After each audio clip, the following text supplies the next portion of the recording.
Hi friends, అందరికీ నమస్కారం అండి. సో రాష్ట్ర ఉద్యోగులకు సంబంధించి ఇప్పుడే అందిన వార్త గుడ్ న్యూస్ అండి, కీలక జీవో. సో వివరాలు ఏంటన్నది వీడియోలో తెలుసుకుందామండి. వీడియోని చివరి వరకు చూడండి, అర్థమవుతుంది. వాట్సాప్ ఛానల్స్ తప్పకుండా సబ్స్క్రైబ్ చేసుకోండి. చూస్తున్నారు కానీ లైక్ చేయడం మర్చిపోతున్నారండి, వెంటనే లైక్ చేయండి. తెలంగాణ రాష్ట్రంలో ఉన్నటువంటి ఉద్యోగులకు సంబంధించి ప్రభుత్వం ఇటీవల కాలంలో ఉత్తర్వులు అయితే జారీ చేయడం జరిగింది. ముఖ్యంగా ఉద్యోగులకు సంబంధించి అంటే ఉపాధ్యాయులకు సంబంధించి డిపార్ట్మెంట్లో ఎవరైతే పనిచేస్తున్నారో వారికి ప్రమోషన్ల పైన తెలంగాణ ప్రభుత్వం అయితే కీలక నిర్ణయం తీసుకుంది.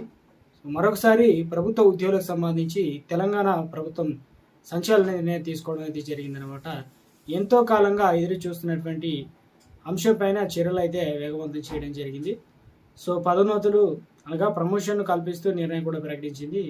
సో ఈ మేరకు ఉత్తర్వులు అయితే జారీ చేయడంతో పదోన్నతులు కల్పించినపై సో వివిధ ఉద్యోగ సంఘాలు సంతోషం అనగా హర్షం వ్యక్తం చేస్తున్నారు. ప్రభుత్వం తమకు తీపి కబురు అందించడం వల్ల సమరాలు చేసుకుంటున్నామని. సో ముఖ్యంగా రాష్ట్రంలో 44 మంది డిప్యూటీ కలెక్టర్లు అయితే ఉన్నారు. వారికి సంబంధించి స్పెషల్ గ్రేడ్ డిప్యూటీ కలెక్టర్లుగా ప్రభుత్వం వారికి ప్రమోషన్లు అయితే కల్పించడంతో ఉత్తర్వులు జారీ చేయడం వల్ల హర్షం వ్యక్తం చేస్తున్నారు అనమాట. సో ఇందుకు సంబంధించి ప్రధానంగా డిప్యూటీ కలెక్టర్ సంఘం రాష్ట్ర అధ్యక్షుడు వి లచ్చిరెడ్డి ఆధ్వర్యంలో రెవెన్యూ సంఘాలు మంత్రి పొంగులేటి శ్రీనివాసరెడ్డిని అయితే కలవడం జరిగింది.